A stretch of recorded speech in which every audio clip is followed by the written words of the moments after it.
Well,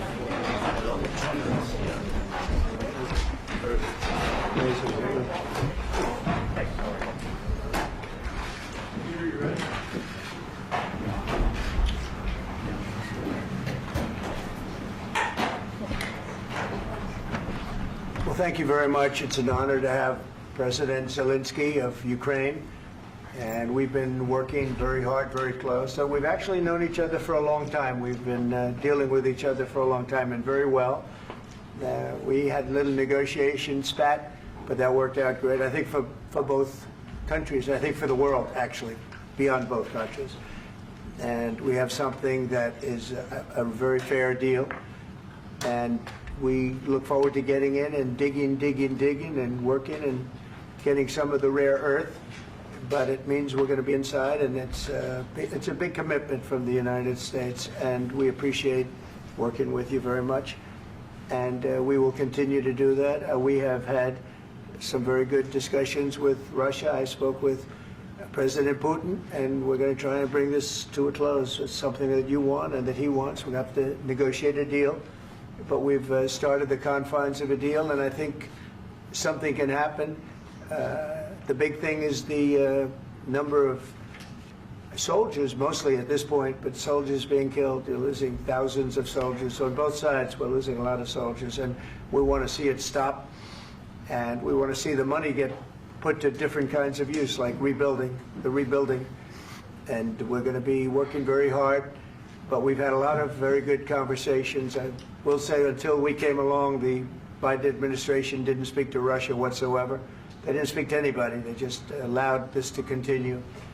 And I will say that, I'll say in front of you, you've heard me say it 1,000 times, if I were president, this war would have never happened. We would have had a deal negotiated for you without having to go through what you've gone through.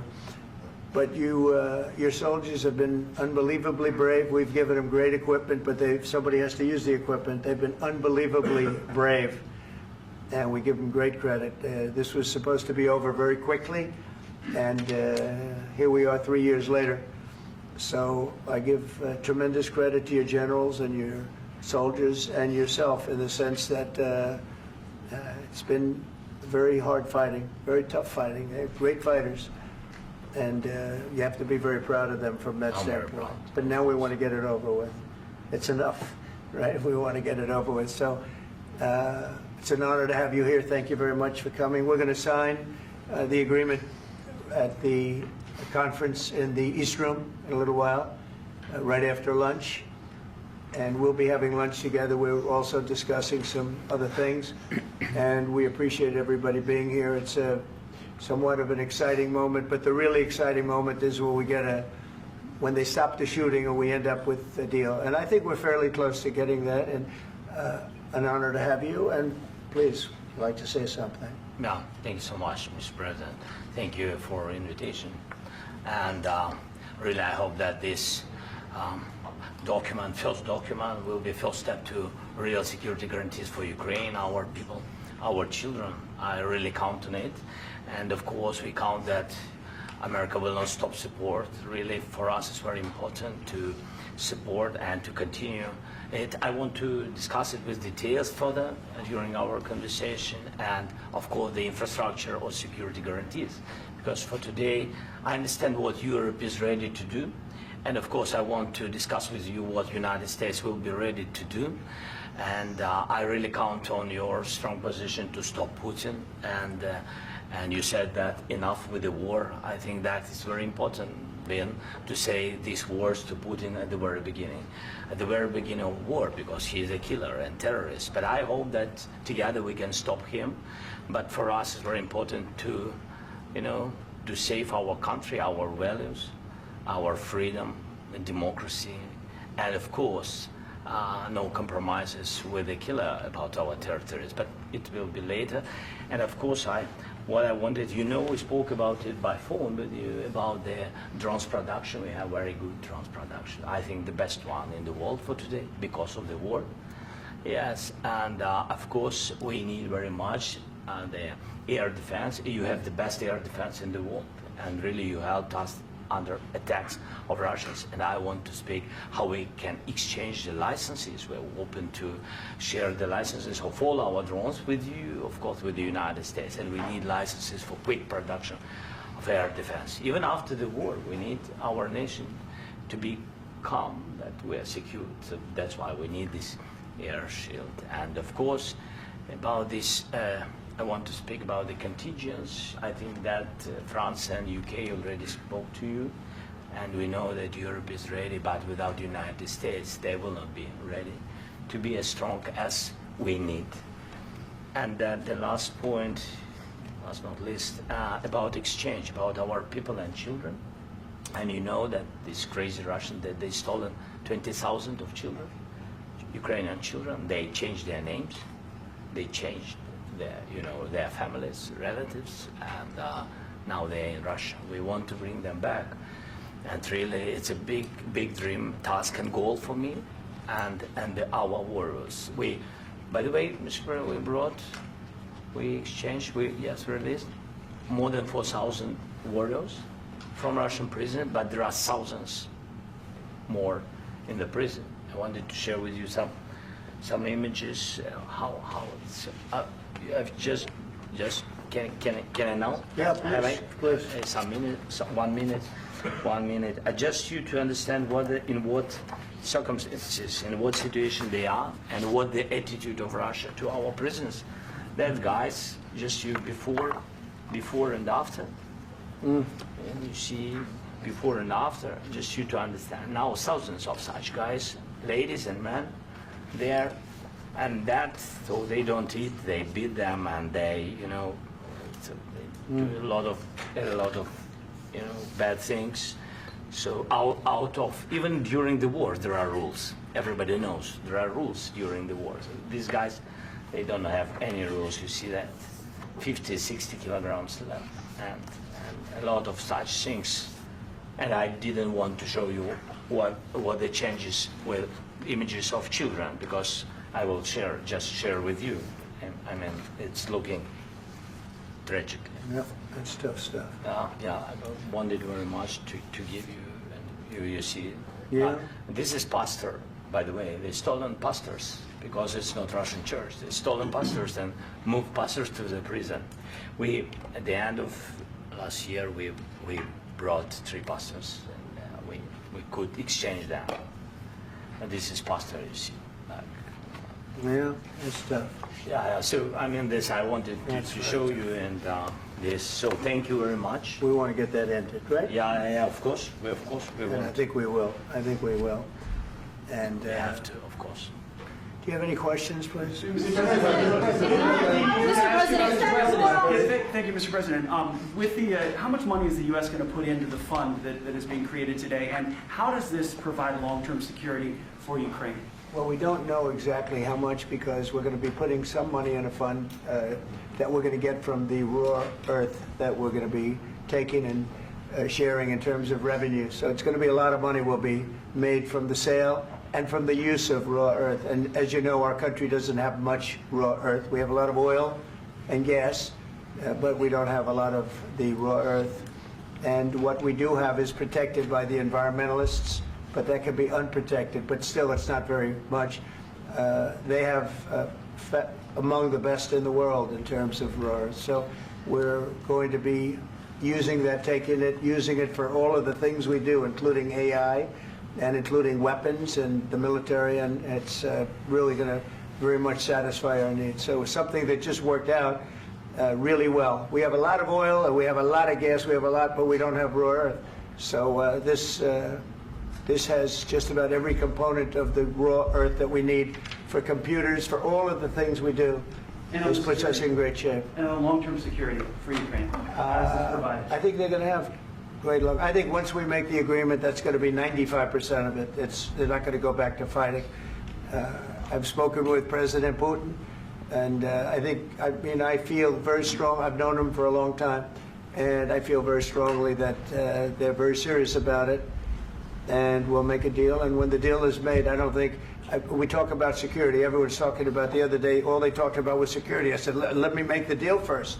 I have to make the deal first. I don't worry about security right now. I have to we have to have a deal, because right now, last week, 2,000 soldiers died on both sides.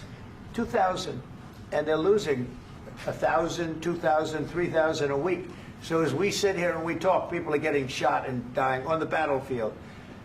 And, you know, they're not American soldiers, but they're Russian soldiers and they're Ukrainian soldiers, and we want to be able to stop it.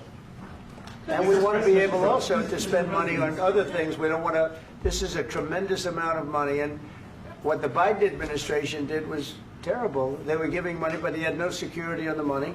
Europe, as you know, gave much less money, but they had security. It was in the form of a loan.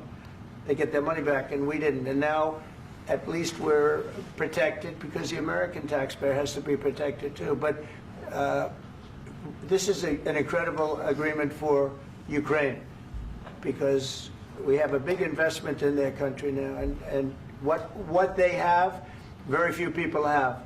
And we're able to really go forward with very, very high-tech things and many other things, including weaponry that we're going to use in many locations, but that we need for our country. Mr. President, This allows us to do that. will you continue I'm sorry. sending military aid? Yes, go ahead, please. If I can just, yes. In the document, there is one of the very important points.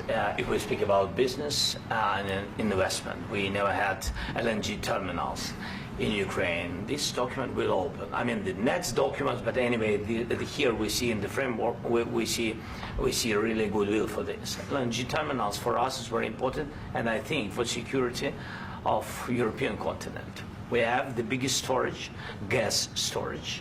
We have the biggest in Europe. Yes, yes, and we can use it. Use it for LNG. Use it for LNG, and we will do it. And really, we can help Europe, because Europe really helped. President Trump said that they made less support, but they are our friends, and they are our very supportive partners. They really gave a lot, Mr. President.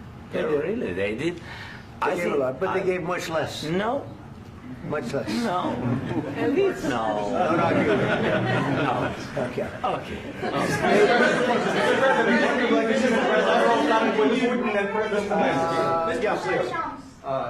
Mr. President Trump, you have repeatedly called the deal with Ukraine as a historical one. And as a President of the United States, you make historical decisions in other issues which affect America and other world. So what place in the world history do you want to take? And do you associate yourself with any famous historical figures? Yeah, I'd say George Washington, Abraham Lincoln. I would say I'm far superior to George Washington and Abraham Lincoln. Now, you know I'm only kidding, right? Because when I say that, the fake news is going to go wild. They're going to say he considers himself to be better than Washington. But you never know. You never know. I don't compare myself to anybody. I'm here to do a job. We've had a great 35 days or whatever it might be, a month, a little more than a month. We've accomplished tremendous amounts. Not only this would be a very great achievement if we could get the war stopped and get them back to normalization. I think that's going to happen. We've had very good talks on both sides, as you know. But I think we've done a very good job, just generally. If you look at all of the things we've done in 30 days, they're saying there's never been a opening for a president. The first month, there's never been a first month like we've had. And this is one of the very important things. This, to me, is one of the most important things, because we have tremendous death taking place as we speak, and I don't want to have that. You know, think of the parents, whether they're in Russia or Ukraine, think of the parents of all these people being killed needlessly. They came to our territory. Should have never started. This would have, if I were president, this would have never started. Mr. President, where has out your conviction? Mr. President, will you continue sending military aid to Ukraine after the U.S. signs this agreement with Ukraine? Yeah, we're And the going to be question continuing. to President Zelensky: do you feel like the U.S. is on your side? That President Trump is on your side at this moment? What do you think? He wants to know, do you think that It's sort of a stupid question. I guess we wouldn't be here if I wasn't. I think that the United States on our side from the very beginning of occupation, and I think that President Trump on our side, and of course, I'm sure that United States President will not stop support. This is crucial for us. It's important for us. Yes. And Putin, the president speaks about the people and the soldiers which are dying, but they came to our territory, they came to our land. They began this war, and they have to stop. And I think this is the question, with really the most important question. Can President Trump, I hope yes, with some other allies, to stop Putin, withdraw these enemies, our enemy, withdraw these troops from our land? And I think that you asked about the history, I think that if President, or when, he will stop Putin, if President Trump will bring peace to our country, I think he will be on this wall. We've had very, very good talks. What about military aid to Ukraine? President Zelensky just said that there will be no compromises with Vladimir Putin.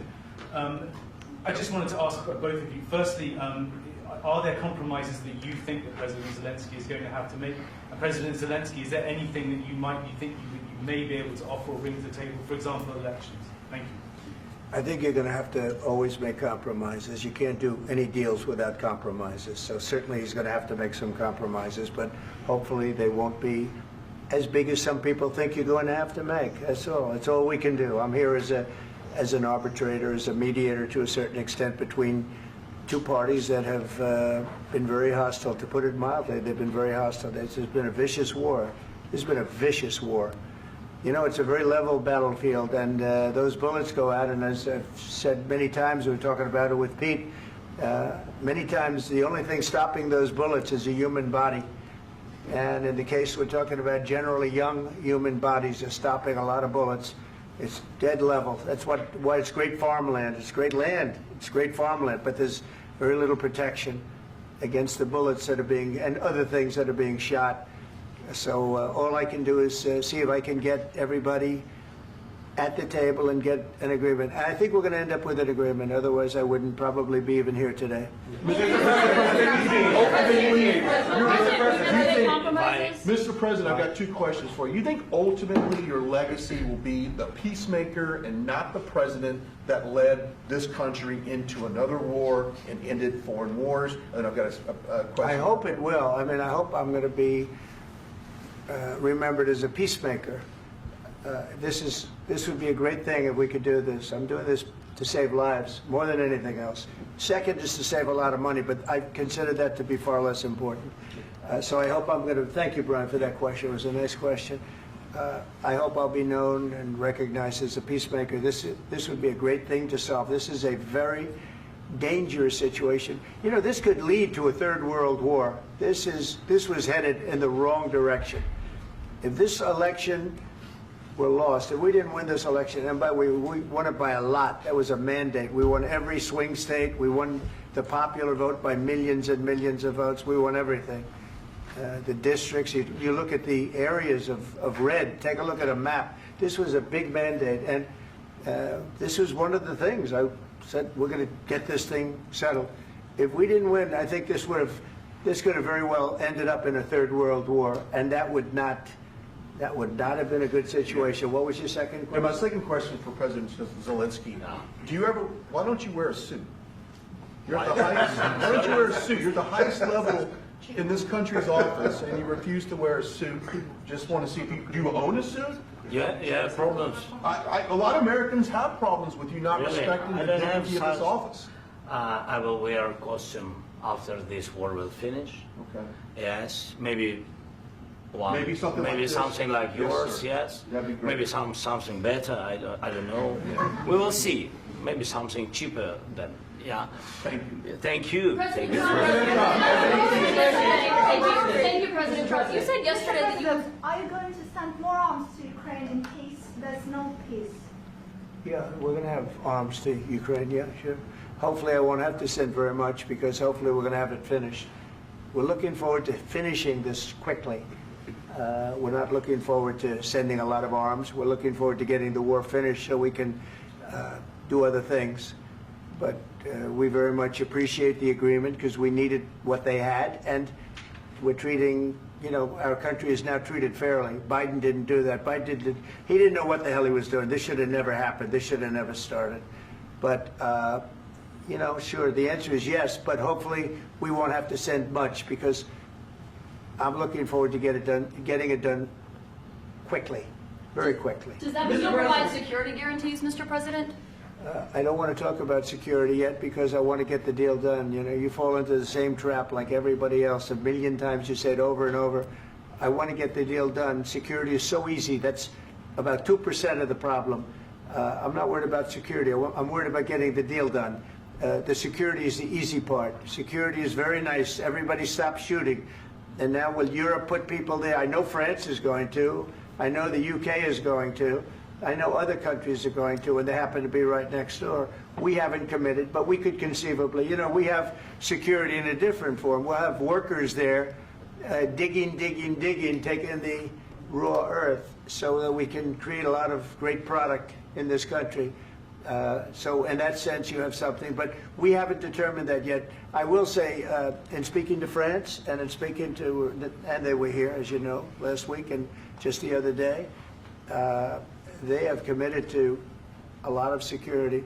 I don't think you're going to need much security. I think once this deal gets done, it's over. Russia's not going to want to go back, and nobody's going to want to go back. When this deal ends, I really believe this deal is going to be over.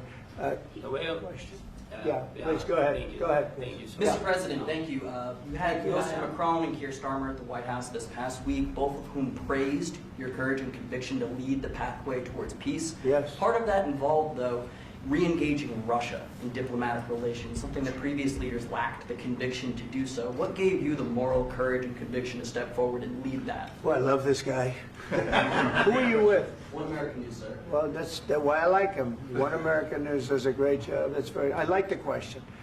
I think it's a very good question. It's a pathway to peace. It's a pathway to getting something solved. And I feel that as the head of this country, I have an obligation to do that. Plus, you know, we're very much involved. We got involved. It's too bad we got involved because there should have been no involvement because there should have been no war. And there shouldn't have been October 7th. That would have never happened. As you know, Iran was broke. They had no money to give to Hezbollah. They had no money to give to Hamas. They were stone cold broke. And then under Biden, they became rich as hell. They went from no money to $300 billion in a period of 4 years. And they gave a lot of that money away, and you see what happened. And that's a real mess also that we hope to be able to solve. But no, I appreciate your question very much. I feel I have an obligation to try and do something to stop the death. If I can answer. Yes, if I can answer. Sorry.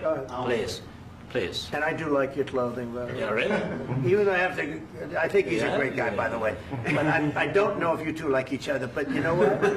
I think he's dressed. I like this guy. I think he's dressed beautiful. So I have more serious things than answer on such Yeah, questions. sure, I will answer on more That's serious a good questions statement. if I can. Yes. Yeah. So please, about security guarantees and about just ceasefire.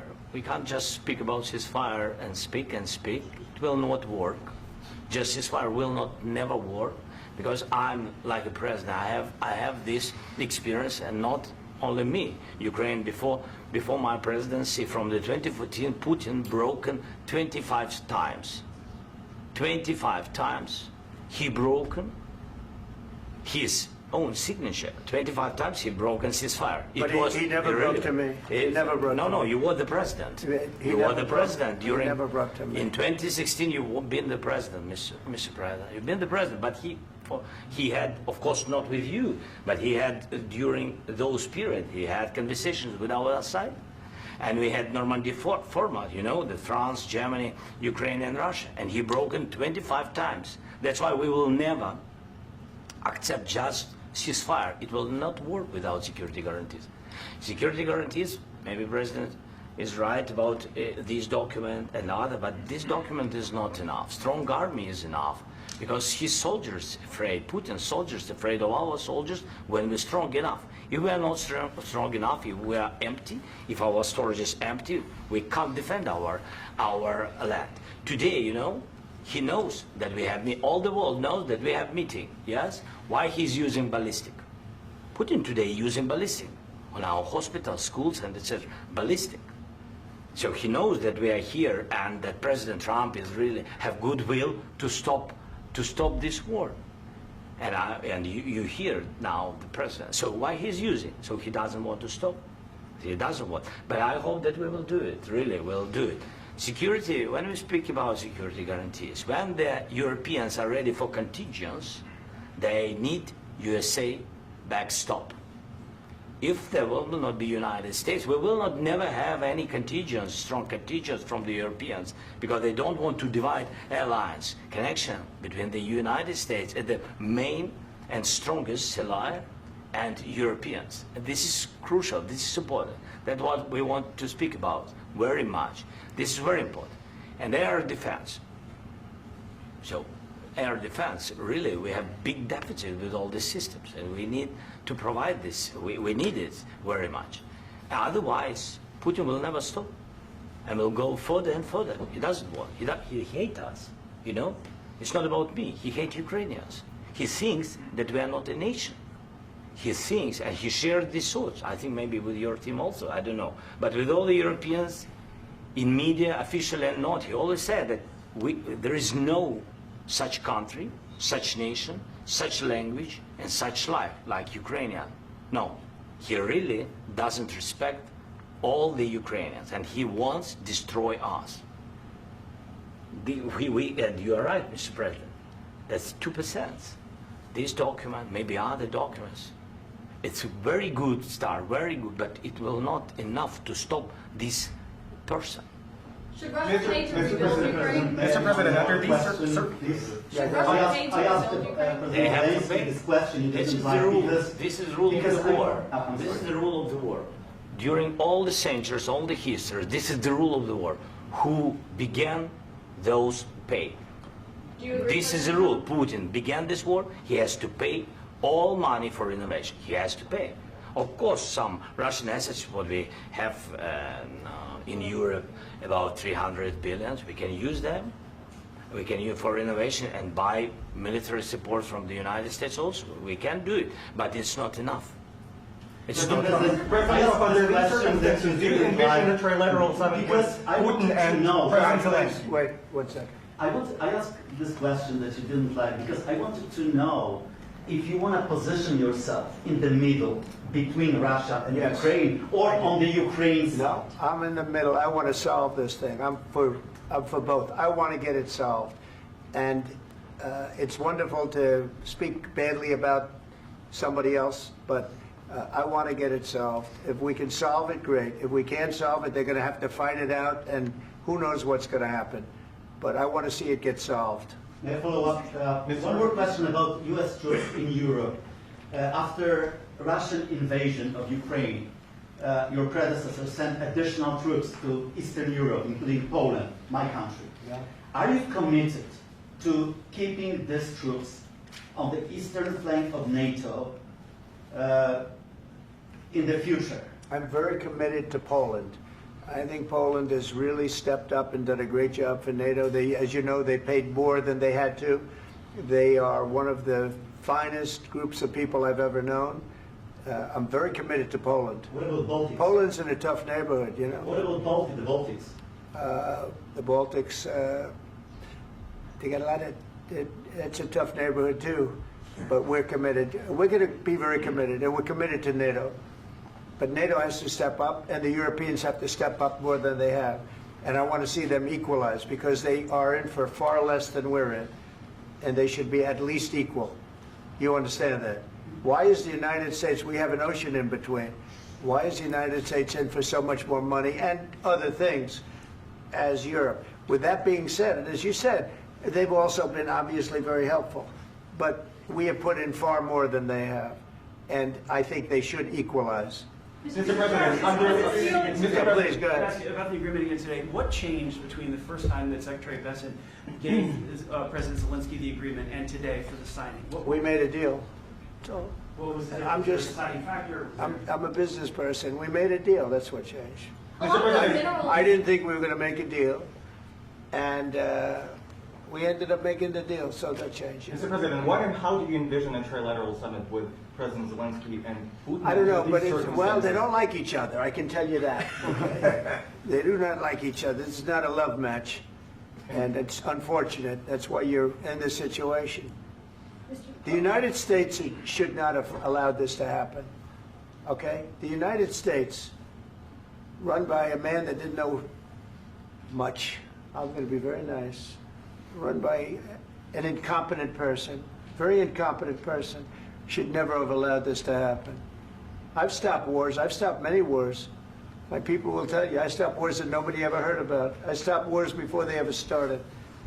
You can look at some of, I could give you a lot of nations that would tell you right now they were probably going to war. I could tell you right now there's a nation thinking about going to war on something that nobody in this room has ever even heard about. Two smaller nations, but big, still big. And I think I've stopped it. But this should have never happened. Mr. President. About sorry, just a second. About any negotiations. First of all, I want really to tell you, and I think that everybody understands that Ukraine, more than Ukrainians, nobody wants to stop this war.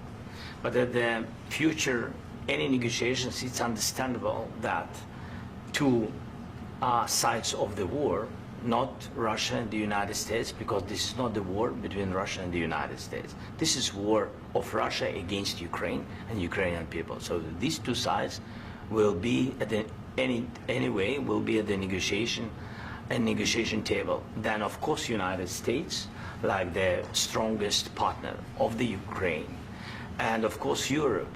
I think Europe is very important. I want to speak about it with the president.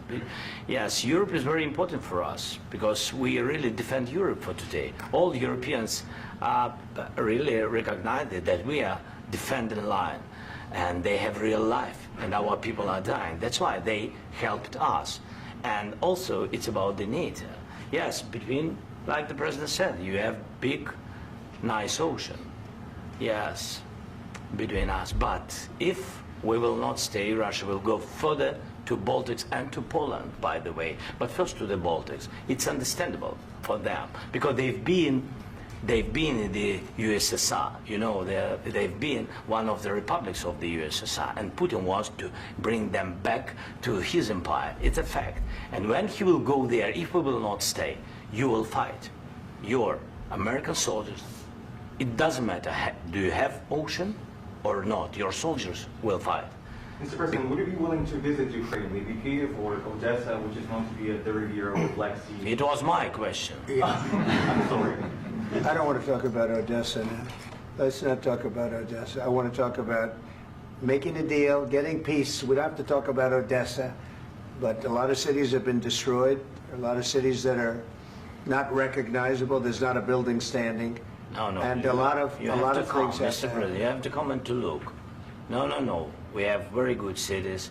Yes, a lot of things been destroyed, but mostly cities alive, and people work, and children go to school. Sometimes it's very difficult. Sometimes closer to front line, children have to go to underground schools or online. But we live.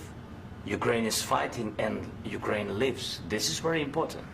And maybe it's Putin is sharing this information that he destroyed us. No, he lost 700,000 people, 700,000 soldiers. He lost everything. Yes. So. Mr. President, one more. I mentioned Poland. On minerals field. Please, go ahead. When did you last speak with President Putin, and what did he say that? A couple of days ago. And what did he tell you that gave you the assurance that he wanted peace? Well, that's what I do. My whole life is deals. I know pretty good. And I've known him for a long time. I've dealt with him for a long time. He had to suffer through the Russia hoax. You know, Russia was a hoax. It was all Biden. It was nothing to do with him. So he had to suffer through that, and he was able to do that. I think that he wants to make a deal, and he'd like to see it end That's all I do. That's what I do. My whole life, that's what I do is make deals. Would you And understand- I'm in the middle of a mess because this is a real mess. It's a very dangerous one. If this doesn't get solved now, it's not going to get solved for a long time. So I hope we're going to get it solved. In the back, please. Thank you, Mr. President. Prime Minister Starmer claims repeatedly that his government believes in free speech and was not engaged in censorship. But his country's government arrests people for memes and thought crimes, and even more worrisome is pressuring American companies to censor Americans on his behalf. How can he be a reliable, trustworthy partner when he says things that are demonstrably false on such an important topic? Well, we actually spoke to him about that yesterday, and we thought they took it very, very much too far. JD was very strong on it. So was I. So was Marco. And we've been speaking to him about it. Marco, would you like to say something about that? We have concerns, obviously, with the conduct of those, particularly as it impacts Americans. And there's real concern that American speech, which is online, could fall into the hands of British or any country's jurisdiction. And so this is a point the Vice President made of Munich, and I think it's a very compelling one, that what unites us with Europe, as much as anything else, is these shared values, and one of them being free speech. And so if Americans are threatened by it, we're going to need to take action in that regard. Mr. President. It's actually a very important question. We spoke about this in detail with the Prime Minister, the Foreign Secretary, and others at lunch yesterday, and I know that Secretary of Commerce Lutnick followed up in private meetings last night. This is really important. We believe Americans have the right to speak their mind, even if we in this room disagree with them. They have the right to speak their mind in the public square, which is often online these days. And we're going to defend that right as it pertains to American companies and American citizens vigorously if we have to. I do think that under the President's leadership, we're going to find common ground with our friends in the UK on this question, but it remains to be seen. The principle that will guide us is we believe in free speech in this country, and we'll fight for it for American citizens. Mr. President, on the deal, is there any other oil and gas component to the deal? Is it all critical? A little bit. We'll see. On LNG? But we're not really looking for that so much. We got a lot. We have more than anybody in the world, by far. So no, we're not talking about it too much, but a little bit. I think it affects also, but for the most part, no. And sir, is there any agreement from Ukraine to purchase U.S. LNG as part of the deal, or is No. that on the table at all? No, we don't need that. Mr. President, I just wanted to ask you about, you just mentioned that you'd spoken to Vladimir Putin a couple of days ago. Just to be clear, that's a new call, not the one that you... I've spoken to him on numerous occasions. Okay. And how was the latest call? What did you discuss? How did it go? Are you serious with that question? I am. I'd love to know. It went well. I think we're going to have a deal. On the minerals deal, Mr. President, some of those minerals are in the east of Ukraine, not far from the front lines and in areas that Russia has occupied. Will you direct President Putin to withdraw his forces from those areas if there's U.S. interest Well, there? we'll take a look at the time. We have a lot of area. It's a very big area we're talking about, so we'll take a look. I'll study that and I'll see. And who would protect those minerals if they are U.S. interests? Would that be Ukrainian They'll forces? be protected. The European agreement will forces? protect them. U.S. The forces? agreement, yeah, we're signing an agreement. You know? Right, but what if Russia tries to invade or there's Russian aggression in those spots? I just told you, I don't think that's going to happen. And if that were going to happen, I wouldn't make a deal. If I thought that was going to happen, I wouldn't make a deal. Some people may wonder You why. know, they ought to focus on CNN on survival, not asking me these ridiculous questions. Focus on surviving, because CNN's got such low ratings, I don't think they're going to survive. Let's go. Please, go. I already mentioned Poland. Poland was under Russian control for decades after the Second World War. When I was a kid, I looked at the United States not only as a most powerful country, richest country in the world, the country that has great music, great movies, great muscle cars, but also as a force for good. And now I'm talking with my friends in Poland, and they are worried that you align yourself too much with Putin. What's your message for them? Well, if I didn't align myself with both of them, you'd never have a deal. You want me to say really terrible things about Putin and then say, "Hi, Vladimir, how are we doing on the deal?" That doesn't work that way. I'm not aligned with Putin. I'm not aligned with anybody. I'm aligned with the United States of America. And for the good of the world, I'm aligned with the world. And I want to get this thing over with. You see the hatred he's got for Putin. It's very tough for me to make a deal with that kind of hate. He's got tremendous hatred. And I understand that, but I can tell you the other side isn't exactly in love with, you know, him either. So it's not a question of alignment. I'm aligned with the world. I want to get the thing set. I'm aligned with Europe. I want to see if we can get this thing done. You want me to be tough? I could be tougher than any human being you've ever seen. I'd be so tough. But you're never going to get a deal that way, so that's the way it goes. All right, one more question. Hey, I want to respond to this. So look, for 4 years in the United States of America, we had a president who stood up at press conferences and talked tough about Vladimir Putin, and then Putin invaded Ukraine and destroyed a significant chunk of the country. The path to peace and the path to prosperity is maybe engaging in diplomacy. We tried the pathway of Joe Biden of thumping our chest and pretending that the President of the United States' words mattered more than the President of the United States' actions. What makes America a good country is America engaging in diplomacy. That's what President Trump is doing. Can I ask you? Sure. Yeah? Yeah. Okay.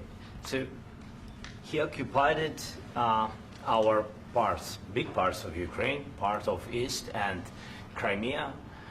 So he occupied it on 2014.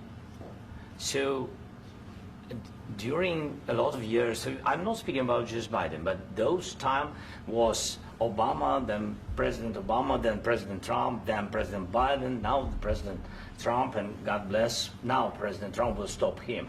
But during 2014, nobody stopped him. He just occupied and took. He killed people. You know what the contact line? 2015. 2014. 2014 and 2014. 2014. Yeah. So I was not here. Yeah, but that's exactly right. Yes, but during 2014 till 2022, yeah, the situation the same. The people have been dying on the contact line. Nobody stopped him. You know that we had conversations with him, a lot of conversations, my bilateral conversation, and we signed with him. Me, like a new president. In 2019, I signed with him the deal. I signed with him, Macron and Merkel, we signed ceasefire. Ceasefire. All of them told me that he will never go. We signed with him with gas contract. Gas contract. Yes, but after that, he broken this ceasefire. He killed our people and he didn't exchange prisoners. We signed the exchange of prisoners, but he didn't do it. What kind of diplomacy, JD, you are speaking about? What do you mean? I'm talking about the kind of diplomacy that's going to end the destruction of your country. Yes, but if you Mr. President, with respect, I think it's disrespectful for you to come into the Oval Office and try to litigate this in front of the American media. Right now, you guys are going around and forcing conscripts to the front lines because you have manpower problems. You should be thanking the President for trying to bring an end to this conflict. Have you ever been to Ukraine that you say what problems we have? I have been to. Count once. I've actually watched and seen the stories, and I know what happens is you bring them on a propaganda tour, Mr. President. Do you disagree that you've had problems bringing people into your military? And do you think that it's respectful to come to the Oval Office of the United States of America and attack the administration that is trying to prevent the destruction of your country? A lot of questions. Let's start from the beginning. Sure. First of all, during the war, everybody has problems. Even you, but you have nice ocean and don't feel now, but you will feel it in the future.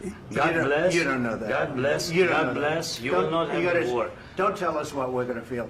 We're trying to solve a problem. Don't tell us what we're going to feel. I'm not telling you. Because I'm you're in no answering on position this to question. dictate that. That's exactly what you're doing. You're in no position to dictate what we're going to feel. We're going to feel very good. You will feel influence. We're going to feel very good and very strong. You will feel influence. You're right now not in a very good position. You've allowed yourself to be in a very bad position, and he happens to be right about it. From the very beginning of the war. You're not in a good position. You don't have the the cards right now. With us, you start having I'm not playing cards. Right now, you don't. I'm You're playing serious, cards. Mr. President. You're I'm playing very cards. serious. You're I'm gambling the with the president lives in of war. millions of people. You think You're you- gambling with World War III. What you're You're speaking gambling about? with What you're World speaking War about? III. And what you're doing is very disrespectful to the country, this country. That's with all back to respect to you. you, Far I'm more than a lot of people said very they respect. should have. Have you said thank you once? This A lot entire of meeting? times. No, in this Even entire meeting, today. have you said thank Even you? today. You went to Pennsylvania and campaigned for the opposition in October. Offer some words of appreciation for the United States what of are you speaking America about? and the president who's trying to save your country. Please, you think that if you will speak very loudly about the war, you He's can... not speaking loudly. He's not Yeah. speaking loudly. Your country is Can I- in big can I- trouble. can I Wait a answer? minute. No, Can you've I done a lot answer? of talking. Your country is in big trouble. I know. You're not I winning. know. You're not winning this. You have a damn good chance of we are coming out staying, okay because of Mr. us. President, we are staying in our country, staying strong from the very beginning of the war. We've been alone, and we are thankful. I said thanks You haven't in been this alone. cabinet, You and haven't not been only alone. in this We cabinet. gave you, through I this said stupid thank you. president, $350 billion. You voted We gave for you your military president. equipment, You and you voted men for are your brave, but they had to use our military. What about If you didn't have You our invited military me- equipment, you invited if me you to didn't speak. have our military equipment, this war would have been over in 2 weeks. In 3 okay? days, I heard it from Putin. In 3 days, this is something Maybe new. less. In 2 weeks, of course, yes. It's going to be a very hard thing to do business like this. I Again, tell you. just say thank you. I said a lot of Except times that thank there, you except to that, American people. Except that there are disagreements, and let's go litigate those disagreements rather than trying to fight it out in the American media when you're wrong. We know that you're wrong. But you see, I think it's good for the American people to see what's going on. I understand, sir. I think it's I very understand. important. That's why I kept this going so long. You have to be thankful. You don't have the I'm cards. thankful. You're buried there. Your people are dying. tell you You're again, running I low know. on soldiers. Don't- Listen, don't please, you're running Mr. low on President. soldiers. It would be a damn good thing. Mr. And President. then you tell us, I don't want a ceasefire. I don't want a ceasefire. I want to go and I want this. Look, if you could get a ceasefire right now, I tell you, you take it so the bullets stop flying and your men stop getting killed. Of course, we want to stop the war. But you're I saying said- you don't want a ceasefire. But I said to you, I want a with ceasefire. guarantees. Because you'll get a ceasefire faster than an agreement. Ask our people about ceasefire, what they think. That wasn't doesn't with matter me. for you what- That what wasn't this with me. means. It That was wasn't with with you. a guy named Biden who was not a smart person. This That is was your- with, this that was is with your Obama. president. It was your president. Excuse me. That was with Obama, who gave you sheets, and I gave you javelins. Yes. I gave you the javelins to take out all those tanks. Obama gave you sheets. In fact, the statement is Obama gave sheets and Trump gave javelins. You got to be more thankful, because let me tell you, you don't have the cards. With us, you have the cards. But without us, you don't have any cards. One more question to Mr. Vice President. I'm sorry. It's going to be a tough deal to make, Um, because the attitudes have to change. what if Russia breaks ceasefire? What if Russia breaks peace talks? What do you do then? I understand that it's a heated conversation right now. What are you but saying? what She's if asking, what if Russia Putin breaks the ceasefire? What if anything? What if a bomb drops on your head right now? But they have Okay? broken What if they ceasefire broke it? many I don't know. They broke it with Biden because Biden, they didn't respect him. They didn't respect Obama. They respect me. Let me tell you, Putin went through a hell of a lot with me. He went through a phony witch hunt where they used him and Russia. Russia. You ever hear of that deal? That was a phony Hunter Biden, Joe Biden scam. Hillary Clinton, Shifty Adam Schiff. It was a Democrat scam. And he had to go through that. And he did go through it. We didn't end up in a war. And he went through it. He was accused of all that stuff. He had nothing to do with it. It came out of Hunter Biden's bathroom. It came out of Hunter Biden's bedroom. It was disgusting. And then they said, oh, the laptop from hell was made by Russia. The 51 agents. The whole thing was a scam. And he had to put up with that. He was being accused of all that stuff. All I can say is this. He might have broken deals with Obama and Bush, and he might have broken them with Biden. He did, maybe. Maybe he didn't. I don't know what happened. But he didn't break them with me. He wants to make a deal. I don't know if you can make a deal. The problem is, I've empowered you to be a tough guy. And I don't think you'd be a tough guy without the United States. And your people are very brave. But you're either going to make a deal or we're out. And if we're out, you'll fight it out. I don't think it's going to be pretty, but you'll fight it out. But you don't have the cards. But once we sign that deal, you're in a much better position. But you're not acting at all thankful. And that's not a nice thing. I'll be honest, that's not a nice thing. All right, I think we've seen enough. What do you think? What's huh? this negotiation? This is going to be great television, I will say that. All right. We'll see what we can do about putting it together. Thank you. I need the back of We'll see. I don't know.